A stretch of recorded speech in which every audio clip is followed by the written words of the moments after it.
This is my second approach to record lesson 1 data classes from unit 4 structures, because previously I've been having some difficulties due to the cat.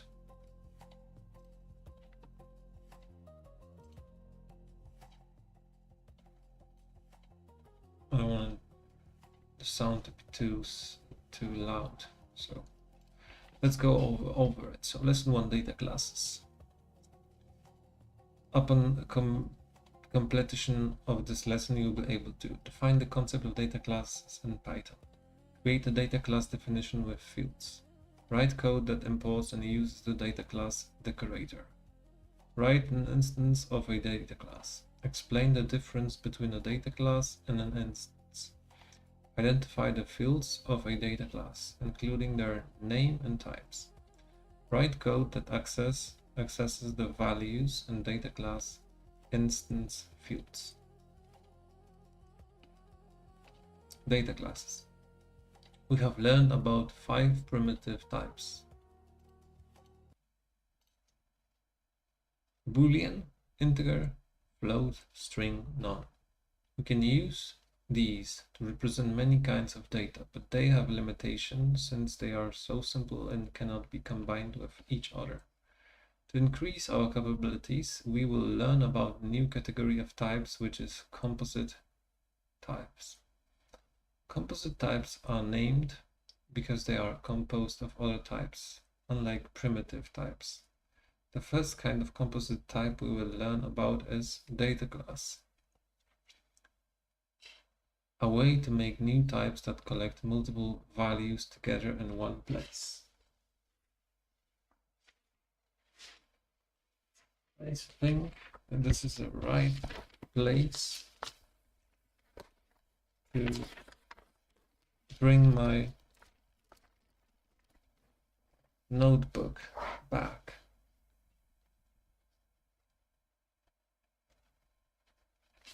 Okay.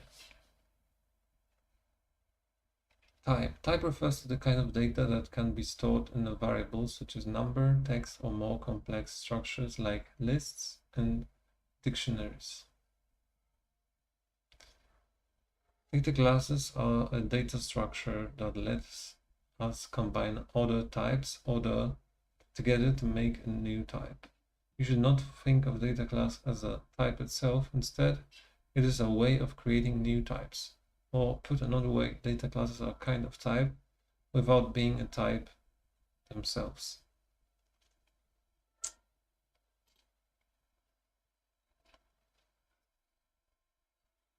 An example data class. Let's look at an example data class. First, we must import a decorator from the built-in data classes module, one of the many built-in libraries that Python conventionally provides for. Then we create a definition for the data class by writing the header and the body of the data class. Already forgot everything about Python. The definition, the part of the code where the function class or variable is declared and given a specific meaning or value. Python, high-level interpreted programming language known for its simplicity and readability. It supports multiple programming paradigms and has a large standard library. Header, the first line of function or class definition that includes the keyword like def or class, the name, and any parameters. Body, the part of the code that contains the statements to be executed. It is usually indented and follows a header. The header requires the decorator, the class keyword, the name of new data class, a colon. The body requires that we specify the fields, each on their own line. Required input from data classes, import data class. Definition, data class, box, width, integer, length integer. Once defined, we can create instances of data class using the constructor function, which has the same name as the defined data class. Storing the result in a variable allows us to use the instance later, such as shown in the following example where we print the myBox variable. Instance creation, myBox. myBox is assigned box 5 and 10 using the instance print myBox. Let's break down each part of this example further.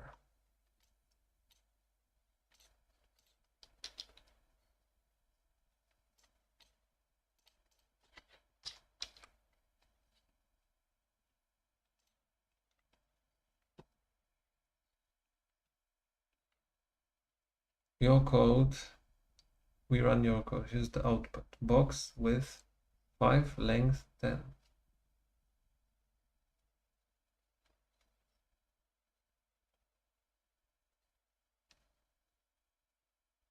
Based on your code, here are some tips and recommendations. Your code runs successfully, no errors reported. Data class decorator. Perhaps the most confusing part of data classes is the decorator.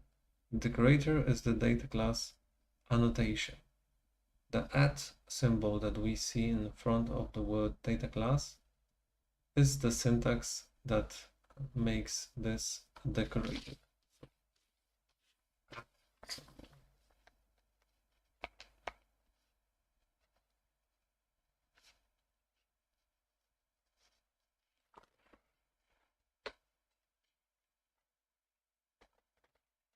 Basically, a decorator adds extra functionality on top of classes, in this case to make the classes into data classes. Decorated data classes are far more powerful and convenient than regular classes.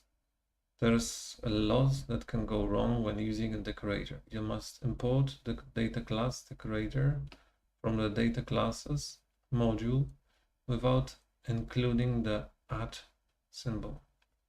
However, when you put the decorator above the class definition, you absolutely must include the @ symbol. Messing up either part will prevent Python from understanding that you want to create a data class. From data classes, import data class. @ data class, class dog, pass.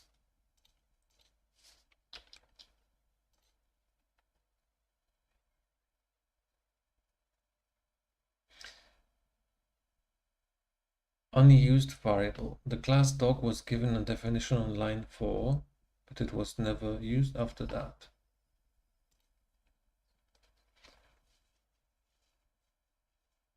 Data class fields.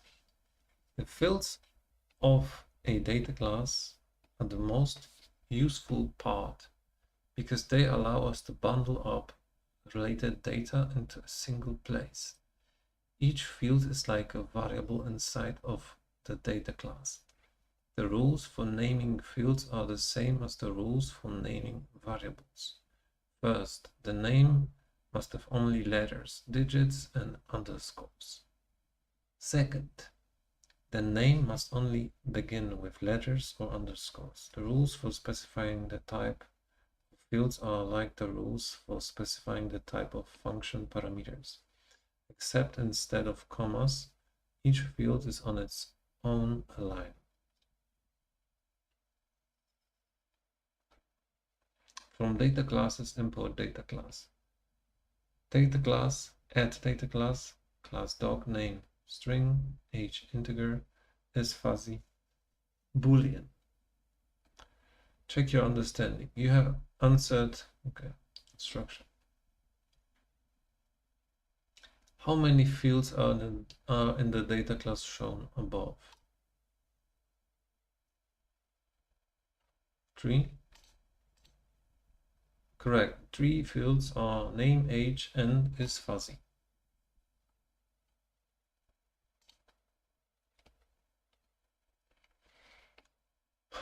The constructor function. Once a data class is defined, we can create any number of instances that represent concrete versions of the original data class. Instances of data class are created by calling the constructor function.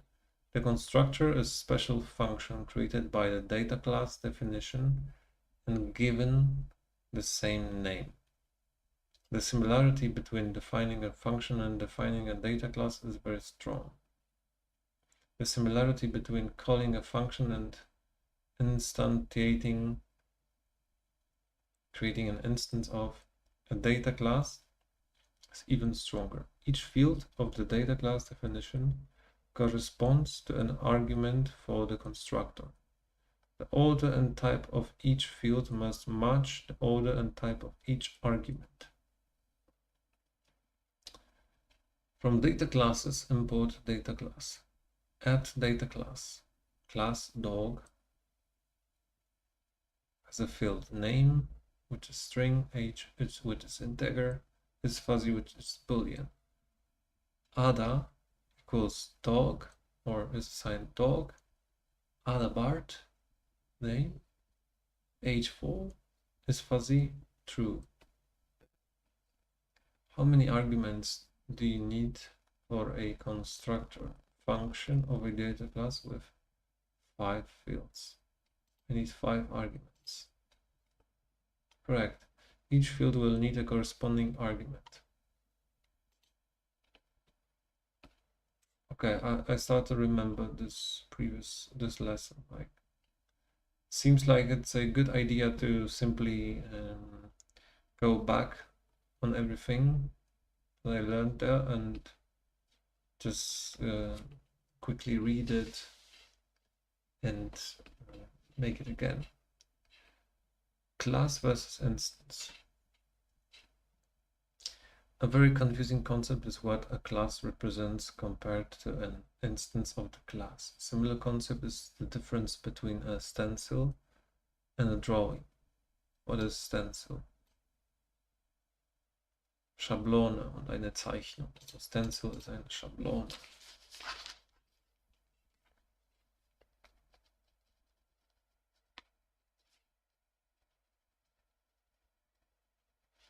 Diese Schablone ist fast wie auf Polnisch. Das wusste ich nicht.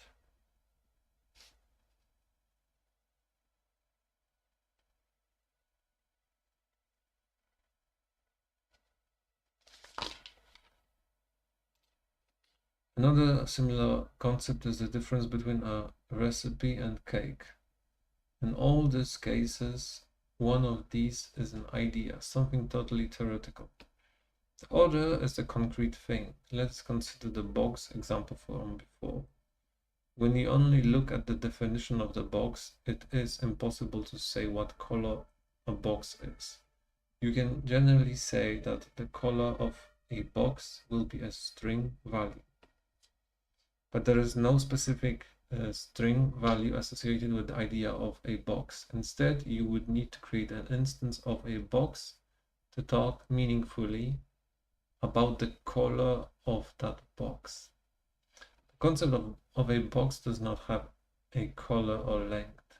You can create an instance using constructor function that is red or blue, but the original box object itself does not inherently have a color. Data class. The pattern that is used as a base for instances. Instance, specific concrete example of a class. So data class is a stencil. Instance, a specific concrete example of a class. Data class, add data class, class dog. Name, string. Age, integer. Fuzzy, boolean. Instances. Dog, Ada, age 4, is fuzzy, true. Dog, Babbage, name, age 5, fuzzy, boolean. Accessing fields. One of the most critical parts of using an instance is to access its field. The period and time and the name of the field are used to access those fields. Generally, you can think of a field as a variable that lives inside of an instance. In the code shown here, we access the name field of the dog instance store in Ada. A critical thing to understand, however, is that you can only access the fields of an instance, not a data class. In other words, you cannot try to access the fields of the dog data class, only the Ada instance. If you try changing the code, you will see that you get an error when you try to access dog name instead of Ada name. It's very important to understand the idea that the dog is an abstract idea, while the Ada instance is real concrete bit of data. Add data from data classes, import data class. Add data class. Class dog has a name, has age, is fuzzy. Ada is assigned dog, class dog. Ada Bart for age, and true is fuzzy. Print Ada, Ada's name is Ada name. Okay, so syntax is very important.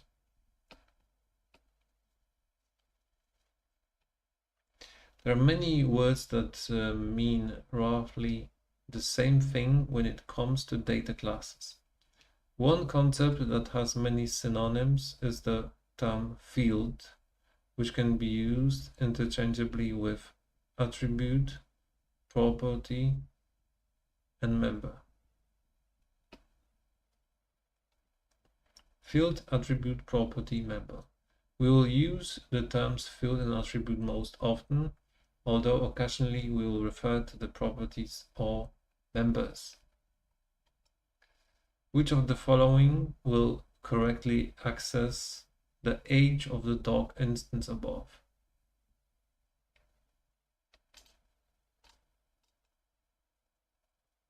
Ada age. Correct. The variable Ada is holding an instance of a dog, so we can access its age attribute. There is this, when you're learning, you really have to be focused on learning. And this is a process, a very boring process. It has to be done. I wasn't willing to learn when I was small. I was a child, then I have to learn right now for a bigger cost. Tracing data classes. The data stored in a data class is more complicated than the data stored in a simple variable. A variable is a named location used to store data in the memory. For example, in Python, you might create a variable x and give it the value 10 using the assignment statement x equals 10. There are multiple pieces of data. The fields are stored in a single object. Conceptually, we say that the data for an instance lives in an area of memory called the heap, as opposed to living in the stack. What is heap? Haufen.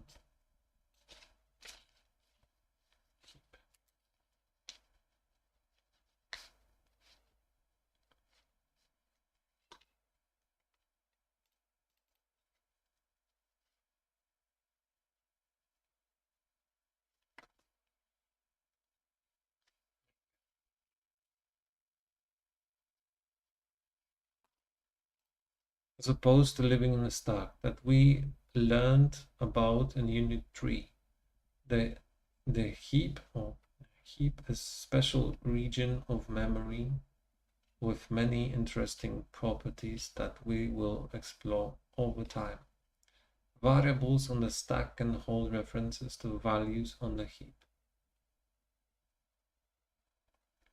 For now, we can use a stack heap diagram like the one below to visualize the relationship between the variables and data on the stack and the data on the heap. Ada is assigned dog, Adalbert for true. My dog's name is assigned Ada name. Stack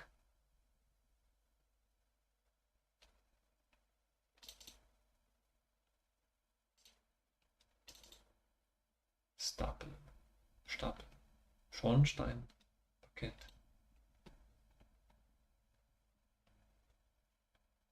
Global frame, Ada, dog instance. My dog's name, Adalbert.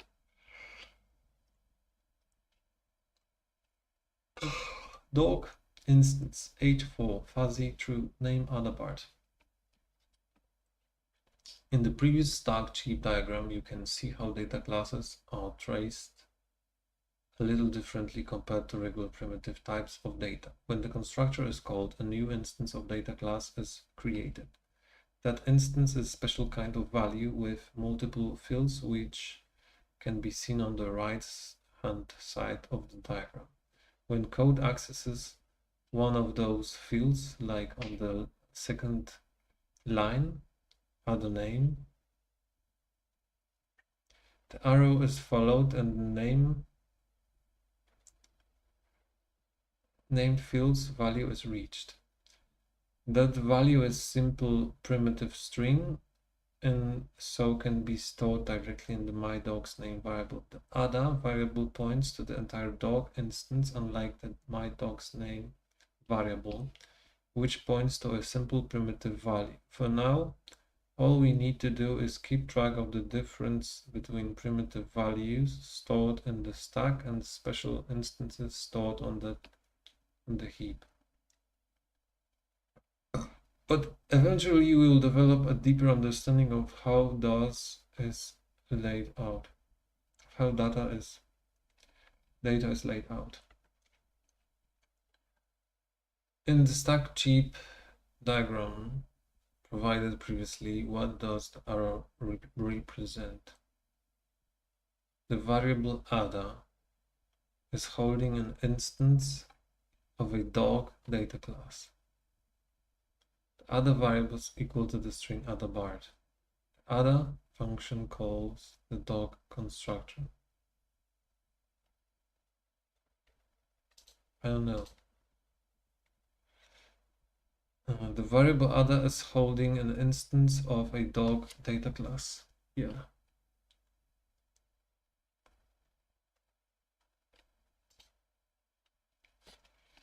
Summary. In this lesson, you learned about composite types, which are types that are composed of other types, unlike primitive types. One kind of composite type that you learned about is data class, which is a way to make new types that collect multiple values together in one place. Data class is not a type itself, but a way of creating new types. To define a data class, you need to use a decorator, a class keyword, a name, and a colon. The body of the data class specifies the fields, each on their own. Those fields are like variables inside the data class, and they have names and types. To create instances of data class, you need to use constructor function, which has the same name as the data class. Instances function. A function is a reusable block of code that performs a specific task. It's like a mini program within your program that you can run whenever you need. To create instances of data class, you need to use the constructor function, which has the same name as the data class. Instances are concrete examples of data class, and they have specific values for each field. The order and type of each field must match the order and type of each argument for the constructor function.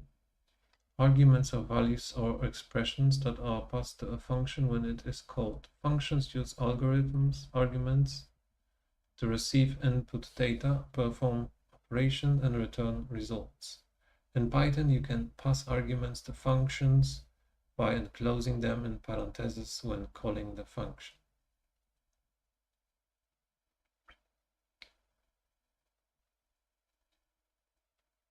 You also learned the difference between a data class and an instance using analogies such as stencil and a drawing, or a recipe and a cake. A data class is an abstract idea, while an instance is a real thing. You can only access the fields of an instance, not a data class. You also learned some synonyms for the term field, such as attribute, property, and member. Finally, you learned how to use stack cheap diagram to visualize the relationship between the variables and the data on the stack and the data on the cheap. The stack is where simple variables live, while the cheap is where complex instances live. Variables on the stack can hold references to values on the cheap. To access a field of an instance, you follow the arrow from the variable to the instance, and then to the field. This is how you can use composite types to store and manipulate more complex data in Python. Thank you.